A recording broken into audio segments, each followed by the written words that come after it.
All right, well, we're going to talk about base to final. And you've all heard about stall spins and skids and all that kind of stuff. We're going to go well beyond that. So here's my background. The second and third lines are the ones that I think kind of count. I've done a lot of professional aviation safety research. And when the EAA had their loss of control contest a few years ago, I was a finalist. And I was the only finalist with a non-hardware solution. And the rest of this stuff is just fluff. Okay, so here's the plan for the day. We're going to talk about what I mean by loss of control. There's umpteen gazillion different definitions, so I'm going to give us one definition for today. We're going to talk about how they occur, stalls and spins, low-speed spirals, which you probably haven't heard of, but which are more prevalent than stall spins, apparently. We'll review some accident data. We'll talk about the why and the what to do about it. So that's the roadmap of where we're going. So today's definition of loss of control, we're strictly VMC. And it's loss of control is an unintended flight path, short-term, due to the pilot's control inputs. That makes sense to everybody so far? Okay. So if we all know about high angle of attack, loss of control, stall spin and such, but there's also low angle of attack, low speed spirals, and we'll talk about those later and give some definitions and videos and examples. And what we're excluding from this definition is getting lost in controlled flight into terrain. Some sources call those loss of control, but those are long-term, not short-term. External causes, upsets, that's not what we're talking about because we're talking about things that were pilot-induced. We're not talking about compromised airframes like bird strikes or control system failure. And we're not talking about VFR into IMC because that's not VMC. So anybody got any questions so far? Now here's what's real interesting. This is from a paper by Mike Bromfield, who's now at the University of Birmingham in England, and he's had a number of really good papers. And there are two other research papers that say pretty much the same thing. But from the pilot control inputs, you can either get an unusual latitude or you can get a stall spin. And the boundary between the two is not necessarily distinct. You can be in one and go into the other. And both of those will then give loss of control in the sense that we're using the term today. So if we talk about spins and spirals, we find there's a fuzzy boundary. Now here's a test for all you CFIs. If we exclude the graveyard spiral, which the FAA mentions in passing, what is the FAA's definition of a spiral and which publication is it in? Congratulations, you're all correct. Okay, they don't talk about spirals at all, not that I've been able to find. So my definition of a spiral is a descending turn, and then there's also, for all of you control theory and stability and handling geeks, that's one of the lateral modes of the aircraft. We're not going to talk about that definition. Now, for a fully developed spin and a fully developed graveyard spiral, the definitions are distinct. Now, a spin is coming down and a spiral is this big swoop. But in the real world, the line is fuzzy. So for example, how many of you people have attempted to demonstrate a spin and got a spiral instead? Yeah. And when we look at the accidents, we'll find people who were attempting to recover from spirals and over-controlled and got into spins. Oops. And in some planes, you put it into a spin and you say, come on, baby, and after a turn or so, you're in a spiral. That happens too. I've already mentioned a spiral recovery can give you a spin, and eyewitnesses cannot always tell the difference. I like to tell the story that I was taking a class in interviewing witnesses, and I was the witness watching the video. And of all the witnesses in the class, about a dozen or so, I was by far the most accurate, and my accuracy was about 70%. Oops. Okay. So we'll do a very brief overview of spins just so we're all on the same page. We're not going to talk about them. We don't have couple of months to talk about spins. So the elements, one wing is more stall than the other, and you've got rotation. Now here's something a lot of people don't recognize. The rotation can come from the rudder or the wing that is at the higher angle of attack, the more stalled wing, can have more induced drag, and that can give you the rotation. So that's how you can see some spins develop without a rudder input. And the flight path eventually goes into straight down if you're in the spin long enough. Now we're going to look at two kinds of spins. One is from a skidding turn, which used to be called a spin out the bottom. I haven't seen that terminology in like forever. The other is a spin over the top. So these were shot an extra 300, so the dynamics are a little different from what you and I fly all the time. A skidding turn is what's ever discussed all the time. Too much rudder, a spin out the bottom. A slipping turn, the way it used to be taught, was that if you're in a steep turn to final and you don't have enough back pressure, the nose drops. And then you raise the nose with the rudder, and then you need to tighten up the turn with some back stick, and you add some power because of all the drag, and you get a beautiful snap roll. I used to demonstrate this in the Cessna 150 to my students right before they were ready for their private. I didn't want to scare them too soon. And it was amazing on the flight home how precise they were on their base to final turn. And these are from the AOPA Air Safety Institute, Beyond Proficient, Part 2. Excellent series of videos, as are pretty much all of their videos that I've seen.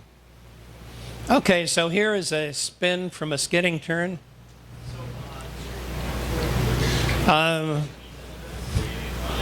Make it play.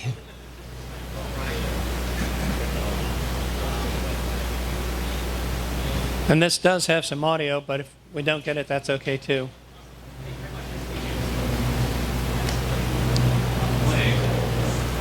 Boy, that is a stable airplane.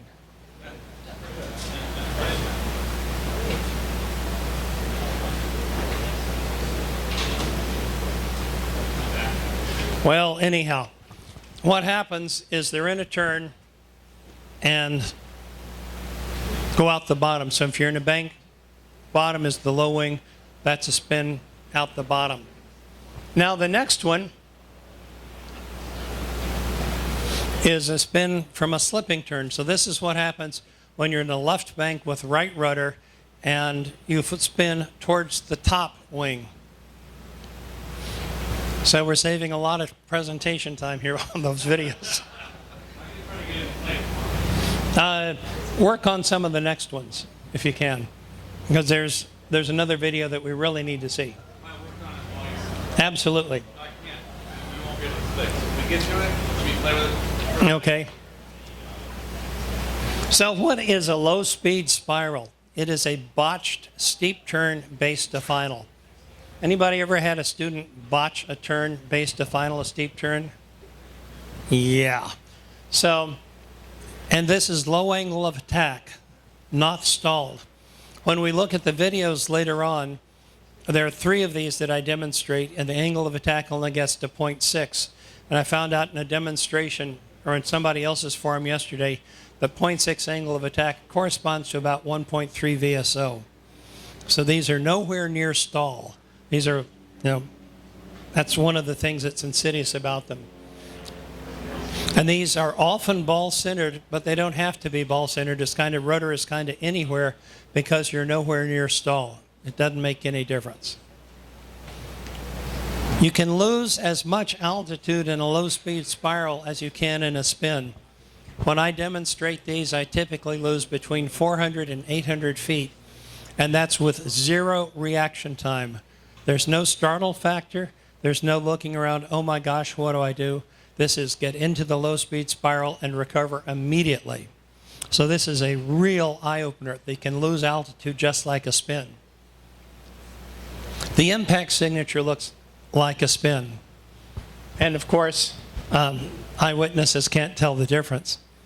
One other thing that's really insidious is that the entry to a low-speed spiral, this nice gentle rollover, can feel like the spin entry, the incipient spin in some airplanes.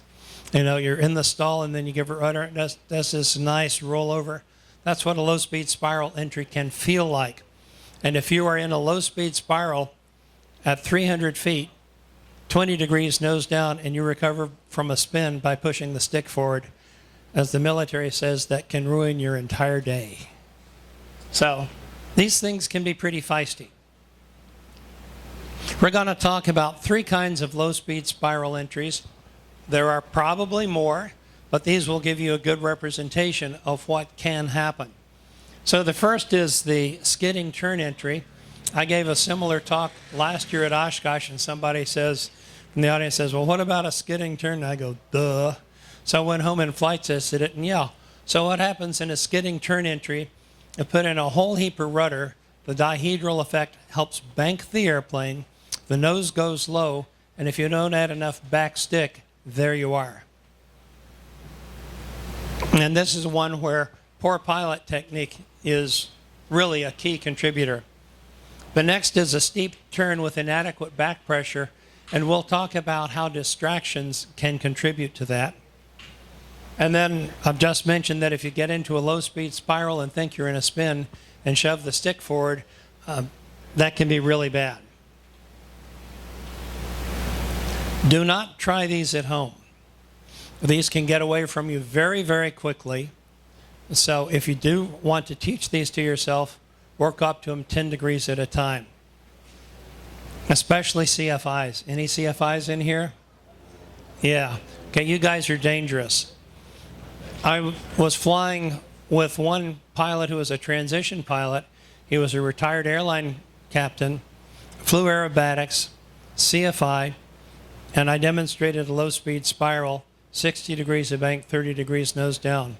Says, do you want to try one? He says, sure. And he slammed the stick over. We were 40 degrees nose down and 80 degrees of bank before I could grab the stick. Okay? These things will get away from you. Now, how many of you people have seen this point about VA for multiple axes? Okay, just a couple of you. The FAA came out with an advisory circular 3 or 4 years ago that said that everybody knows about VA and what it means when you yank back on the elevator. But when you apply control inputs in multiple axes, like aileron and elevator, you have to chop your limits down by 2/3. So instead of 3/8 G for normal category, if you're using 2 axes, you're down to 2.5 Gs. Okay, so that's something to be aware of. I've been extremely conservative in doing these, so we've never gotten close to 2.5 Gs. And the last thing is these were flown in an experimental RV-9A, where instead of a POH, the limiting rule is the operating limitations of the airplane, some of which are established in phase 1 flight test. When I put on a different propeller and was back in phase 1, my operating limitations for my airplane included stalls in vertical banks. So I am a letter of the law legal, I am spirit of the law legal. What you do in your airplane, what does it say in the red? Anybody ever seen that before? Yeah, so just because I do it in my airplane doesn't mean you can do it in your airplane or that it's legal. Okay, so here's how we made the videos. I flew these scenarios at altitude in Georgia in my RV-9A, and then took all the digital data and put it in Excel and massaged it to make it look like I was flying at traffic pattern altitudes at Oshkosh, played it back in Cloud Ahoy, and they've been a personal sponsor and really helpful in getting this done. And then I did a screen capture of that, and that's how I made the videos. So again, these are instantaneous recoveries. These are not real-world scenarios. Because if you're coming down at 4,000 feet a minute, starting at 400 feet AGL, you haven't got time for reaction. So these are not real-world scenarios. These are absolute perfection in terms of immediate response. So here's the first one. This is the skidding turn. If you're familiar with the G1000 and that atrocious little skid indicator under the roll pointer, that's where you'll see the skid. The end of the runway out here is 808 feet. We start on base leg at 70 knots, typical speed for my airplane. Aggressive rudder input. I was really honking on it, but I only got a half ball width. But, you know, says, well, if anybody's pushing this hard on the rudder, that's it. By the way, Rich Stoll tells the story that when he teaches spins in the 172 with a lot of rudder input, he only gets a half ball width, and with a slow deceleration, he gets a real nice spin entry. I didn't know that. So the nose dropped. VA is 113 knots at gross weight, so we're going to be comfortably below that in all of our scenarios. We started at 500 AGL. We recovered at 100 feet AGL. So this was, remember I said the recoveries took 400 to 800 feet? This is one of the minimum ones. We only got 2,500 feet a minute down on base to final. That get your attention? And we hit 96 knots in the recovery, 20 degrees nose down, 54 degrees of roll. We only pulled 1.4 Gs in the recovery, and the maximum angle of attack was less than 0.6. So this corresponds to 0.6 is 1.3 VSO. So we're nowhere near stall. So here we are chugging around, and we're starting our descent. Here comes, oh, lots of rudder. Look at the skid ball way out. Oh, 20 degrees of bank. Didn't mean to do this. 15, 19, 2,400 feet a minute. Ooh, recover, recover, recover. We overshot the runway. Okay. So we recovered at 100 feet AGL. Pretty spectacular, but look at the airspeed. We're at 95 knots on short final when we entered this at 70 knots. So that would be a challenging landing scenario. In other words, this is a go-around unless you've got a runway that goes from here up to Appleton. Okay, so let's look at the next scenario. I don't know if I can do that. Yeah, I got it. Oh. Don't worry about it. As long as we got the videos, we're good. So here's what happens with a steep turn with inadequate back pressure.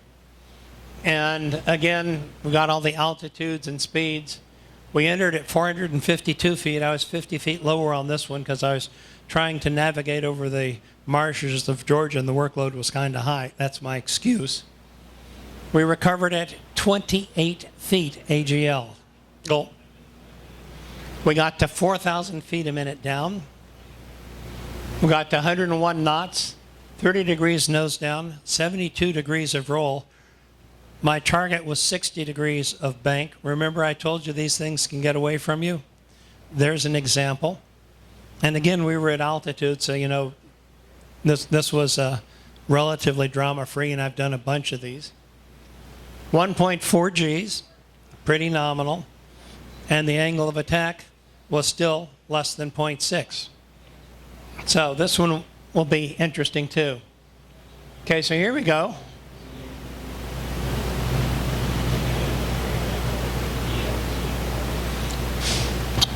Okay, so here we are a little below pattern altitude. We're going to try and creep back up a little bit.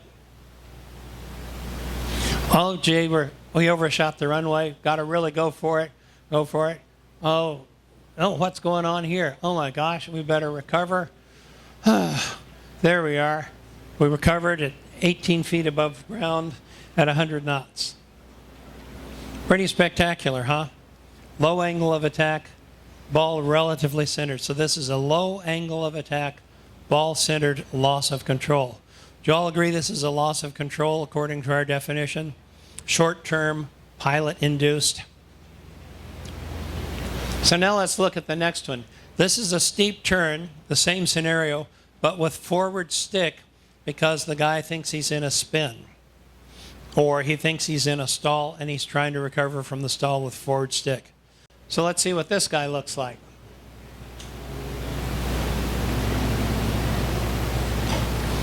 Okay, trying to creep back up to our 500 feet AGL. Okay, we're overshooting the runway.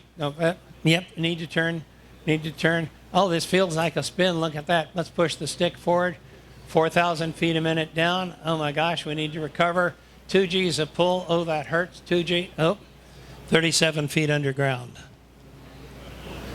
So this is a ball-centered, low angle of attack, loss of control. Okay, we can go back to full screen for a bit here, if that's convenient.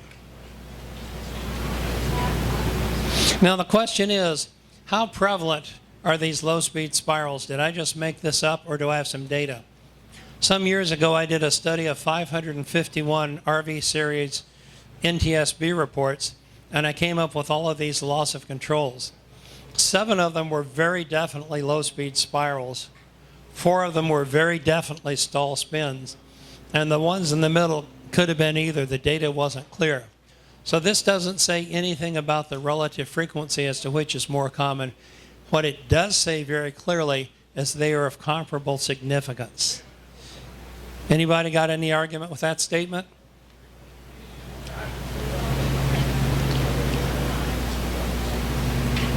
Okay, so why don't we ever read about low-speed spirals? It's time for some audience participation. If the only tool you've got is a hammer, every problem looks like a... If the only accident mechanism you know is stall spin, every accident looks like a... That makes sense?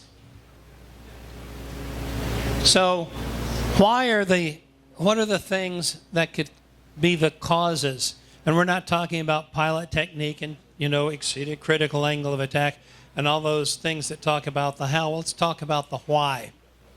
So one is fundamentally poor pilot technique, and we saw that with the excessive rudder pressure. Arguably, the lack of back pressure is, again, poor pilot technique. But fear of overshooting. How many of us were ever taught or ever taught our students, do not ever, ever overshoot the runway center line? Anybody? Well, 2 brave souls in addition to me. So what can happen is if people have ingrained not to overshoot, they will do whatever they think they can get away with, if they think, and get into the situation. After doing all this research for years and years and playing with this in flight test and data analysis, a few months ago I was on base with a tailwind, and I says, oh my gosh, I'm going to overshoot final. Guess what my emotional response was? Don't overshoot final. And I had this great urge to tighten up the turn. Fortunately, the other voice says, you dummy, just keep it at 20 degrees of bank. Huh? Loss of control in flight. I think it's a terrible acronym, but that's what everybody uses. So another thing is distractions. What can happen is if the pilot is looking at the end of the runway so hard and focusing so much on the runway, they can forget about pitch attitude and roll attitude. We'll see some examples of this in the accident scenarios. And here's a quote again from Rich Stoll, who many of you have probably heard of, who has that wonderful Learn to Turn course. I agree 100% that stall spin, spiral, loss of control in flight resulting from actual or perceived impending overshoots are psychological. So when we're talking about distractions, we're talking about, law of primacy, don't overshoot final. Those are psychological phenomena. Okay, we need to play this video, please. So what's going to go here is, while we're playing the video, pay close attention to exactly where your eyes are looking. This obviously close in just for the purposes of the video, but where are your eyes focused as we do this turn? Where are you looking? Okay, so being a good demonstration video, we go around. Where were your eyes focused?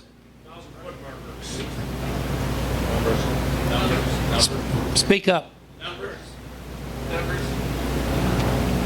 Okay, what was the bank angle as we were turning final? Was the bank angle constant, increasing, or decreasing? What was the pitch attitude? Was it constant, increasing, or decreasing? You get the point about what distractions can do to you? Let's play this again, please. Play it again, Sam. And this time you can pay attention to the bank angle and the pitch attitude. In pitch, this is actually a fairly stable approach. And it's 20, 25 degrees, hit a little bump there that gave me a few extra degrees of roll. So nothing outrageous about this. But because you were distracted, nobody was paying attention to those things. Isn't that a mean demonstration? I almost got lynched at one presentation showing this video. Okay, now here is an NTSB report. We're into the accident analyses. Findings: the pilot and command's focus on the visual maneuver of aligning the airplane with the landing runway. Sound familiar? Distracted him from multiple indications of decreasing stall margin. Have we just seen that ourselves? Yeah. And resulting in an aerodynamic stall at low altitude. I haven't looked at the data to see if I agree with the last phrase or not. But the whole point of this is its distractions. So let's look at the next one. So this is from a CFI who's in the pattern in another airplane watching the accident scenario evolve. So he says, I'm going to take some liberty with this, which is already heavily edited. I was a half mile from the runway end. I saw the RV wingtip up in the left bank, steeper than typical, between 45 and 60 degrees. We know what that looks like. Fuselage was lined up with base leg. I saw it continue in a steep left turn. Rollout to wings level was prompt and the pitch attitude was about 20 to 30 degrees nose low. We've seen that scenario, haven't we? And it flew nearly straight ahead while pitching up about 5 to 10 degrees nose low. I saw the wings rock quickly side to side at least twice. Behavior typical of fighting for control in a stall. The wings banked about 45 degrees, the fuselage rotated down.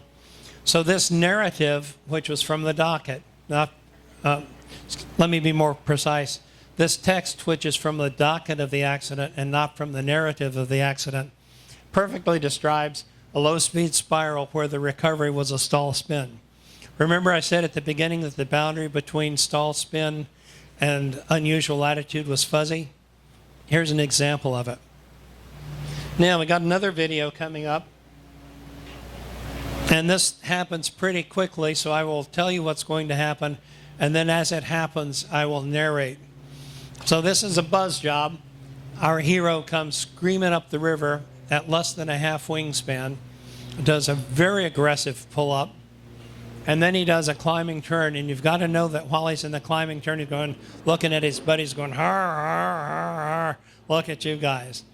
Then when he gets to the top of the turn and his climb rate goes to 0, he continues in the banked turn and he starts to lose altitude. Descending turn, spiral. At some point in the descending turn, he looks out and he says, oh, this is a really bad situation. And he attempts to recover and he has a stall spin accident. But stall spin was not causal, that was consequential of the low-speed spiral that he did not have enough time to recover from. So let's play this one, please. Okay, so here comes our hero. You can barely see him there in the fuzz. Here he is, half wingspan up. Here's the aggressive pull-up. Here's the climbing turn. Har, har, har, look at you guys. There's start of the descent, wing low. Har, har, har. Oh, crap, what do I do about this? Okay, so we've seen two examples there of low-speed spirals that wound up in stall spins because the pilots tried so hard to recover when quite conceivably they had no way to recover at that point. Okay, so how do we address the psychological aspects of this? We've seen a fear of overshoot and we've seen distractions. Well, the first thing is to teach that runway overshoots are not that big a deal. Unless you've got closely spaced parallel runways, a runway overshoot is, oh gee, that's embarrassing. Sort of like being 150 feet off in the pattern. It's not the end of the world, but it doesn't require you to do something just hopelessly aggressive. And in real life, teach the students to go around. In training, show them a runway overshoot so they've been in that part of the flight envelope and they know that it's not a big deal. They're not teaching them to recover from a runway overshoot, you're teaching them that it's not going to kill them if it happens. And if we can teach this pre-solo, we'll have the law of primacy working in their favor. Remember I said that when I was on base turning final, and I had this great urge to turn and to tighten up the turn, law of primacy working against me. And the last thing is, from what we've seen about what these things look like, I think CFI applicants should know how to demonstrate low-speed spirals, or should have seen them in the same way that they need to see spins. Not on this slide is that I think that the accident investigator's repertoire or vocabulary should include low-speed spirals. I showed this stuff to an NTSB investigator yesterday and blew her mind. So there is hope that this might be coming into the common practice in a year or 2 or 3 or 4. Okay, so here is a deliberate runway overshoot. Don't need any video, don't need any audio on this. I'll just narrate it. So what we're going to do is not turn final until we cross the runway center line. That will usually produce a runway overshoot. Usually. Are we rolling? Yeah. Might have to go back to the other screen view.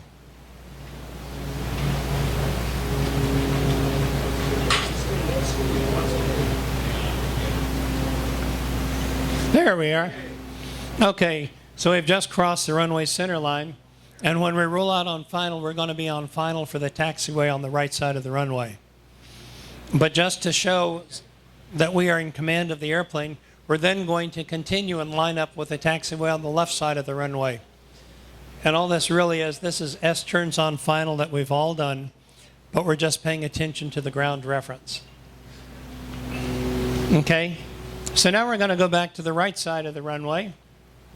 We can either go to the taxiway, or we can go to the edge of the runway, or whatever works.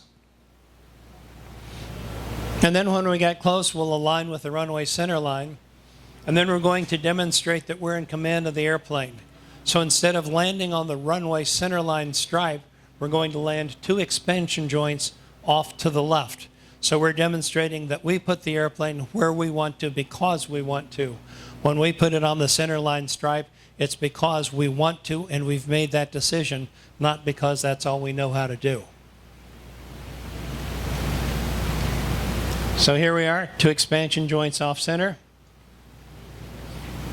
A little bit of a crosswind. Right on the line, 2 expansion joints off. Anybody ever teach deliberate offsets from the runway center line landing? A few. Okay, it's a real useful thing. Don't have to, it just happens. Deliberate. Okay, so what about a continuous turn to final? Came across this 2 or 3 weeks ago. This is a military B-1 pilot with 2,000 hours of military flight time, 150 hours of civilian flight time. I think he was flying a Cirrus. And he was trying a continuous right turn from downwind. And I think this is from looking at the recorded flight data. I don't remember where the data source was. Circling base to final, 45-degree right bank at 103 knots at 220 feet AGL. Does that sound a little bit aggressive? Yeah. And the lateral accelerations were consistent with a side slip of 15 to 20 degrees. Anybody consider this a stable approach? So this was slipping, not skidding.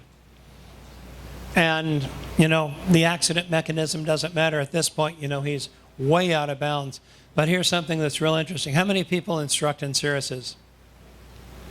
Nobody? Well, that's okay, too. The Cirrus POH for both the SR-20 and the SR-22 says, in so many words, when you get at low speeds and high angle of attack, don't screw around.